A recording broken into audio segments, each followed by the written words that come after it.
2019년 트럼프 정부는 관세로 중국을 압박했지만 중국은 히토류라는 강력한 무기로 버텼습니다. 히토류는 반도체와 미사일, 전투기에 반드시 필요한 자원인데 전 세계 가공량의 90%를 중국이 독점하고 있거든요. 미국은 이 자원 무기화 앞에서 속수무책이었고 결국 살 길을 찾아야 했습니다.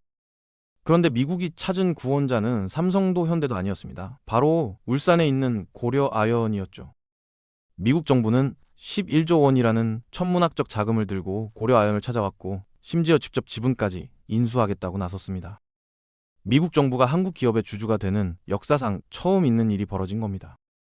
히토류라는 이름 때문에 사람들은 흔히 희귀한 자원이라고 생각하는데 사실 지구상에 널려 있습니다. 문제는 이걸 실제로 쓸 수 있는 금속으로 만드는 재련 과정이 엄청나게 까다롭다는 거죠. 재련 과정에서 방사성 물질과 독성 폐수가 쏟아져 나오거든요. 환경에 치명적인 피해를 주는 겁니다. 1990년대 선진국들은 환경 규제를 강화하면서 재련 공장 문을 닫기 시작했습니다. 그런데 중국은 달랐어요. 환경 파괴를 감수하면서까지 재련 공장을 돌렸고 결국 시장을 장악했습니다. 중국의 바이위너보 호수는 재련 폐수 때문에 물이 새까맣게 변했고 인근 주민들의 암 발병률이 급증했습니다. 비극적인 상황이었죠.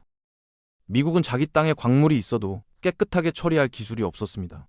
결국 중국에 의존할 수밖에 없었던 거예요. 환경을 지키려다 자원 주권을 잃어버린 셈이었습니다.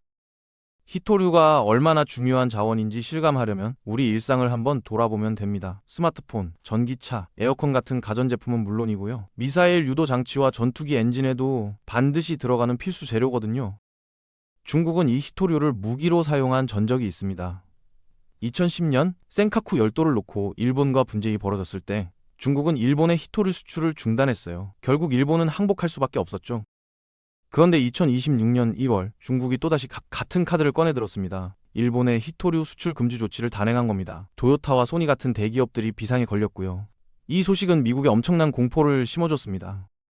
언제든 중국이 자기들한테도 같은 수를 쓸 수 있다는 걸 똑똑히 목격한 거거든요. 미국 입장에서는 독자적인 공급망 구축이 생존의 문제로 직결됐습니다. 그래서 미국은 전 세계를 뒤지기 시작했어요. 친환경적이면서도 고도의 기술력을 갖춘 재련 파트너를 필사적으로 찾아 나선 겁니다. 1974년 최기호 창업주는 아무것도 없는 울산 벌판에 재련소를 짓겠다고 선언했습니다. 주변에서는 모두 무모하다고 말렸죠. 당시 세계은행은 한국이 지하자원이 없어서 재련업에서 경쟁력을 가질 수 없다는 보고서를 냈거든요. 그런데 박정희 정부의 중화공업 육성 정책에 힘입어 사업이 추진되기 시작했습니다.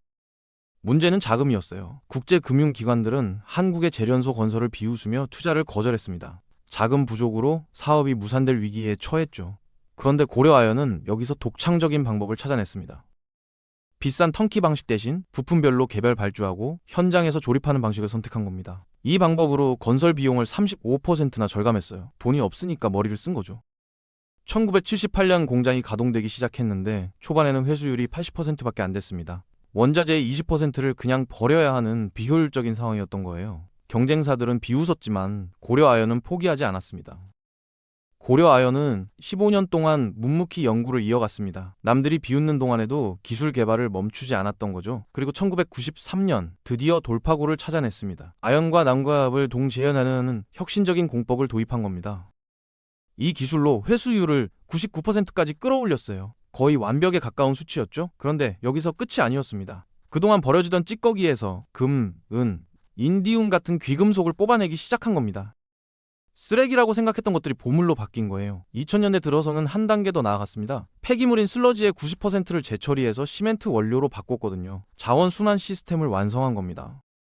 아무것도 버리지 않고 모든 걸 활용하는 시스템이었죠. 결과는 놀라웠습니다. 고려아연은 103분기 연소 흑자라는 경이적인 기록을 세웠어요. 세계 2위 비철금속 재련 기업으로 우뚝 선 겁니다. 50년 전 세계은행이 불가능하다고 했던 그 예언을 완벽하게 뒤집어 버린 거죠.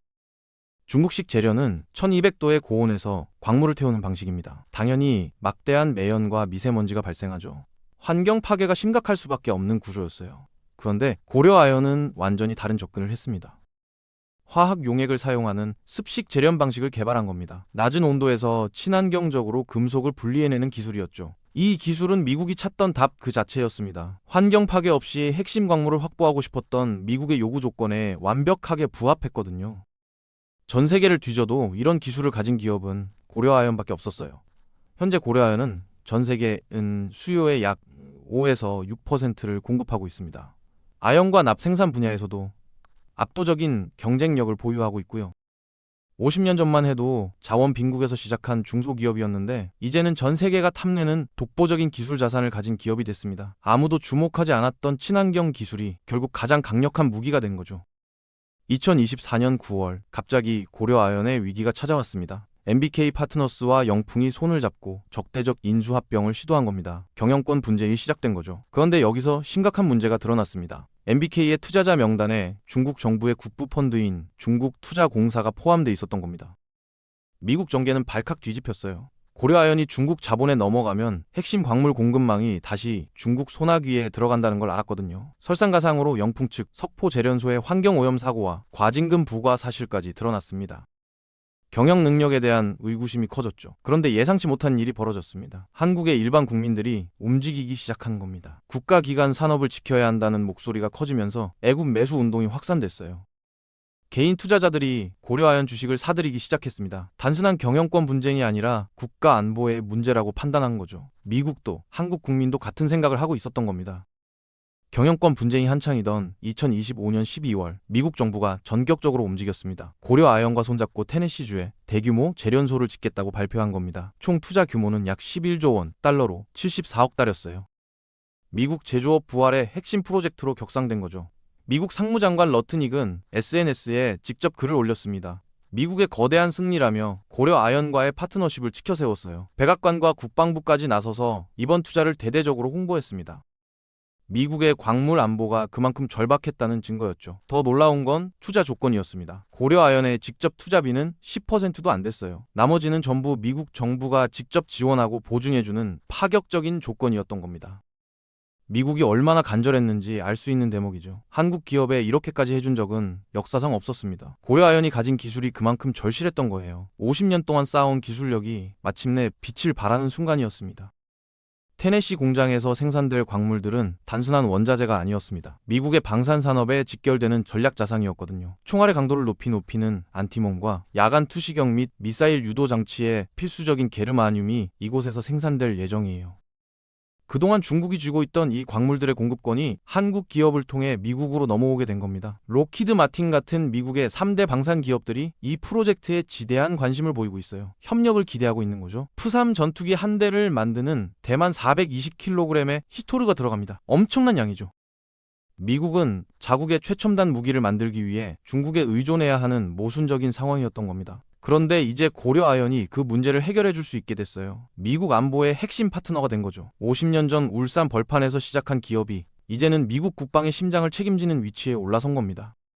한국 법원도 결국 고려아연의 손을 들어줬습니다. MBK 측이 제기한 신주 발행 금지 가처분 신청을 기각한 겁니다. 법원의 판결문이 주목을 받았어요. 미국 정부와의 전략적 제휴는 경영상 목적뿐만 아니라 국가 안보 차원에서도 인정된다고 명시했거든요.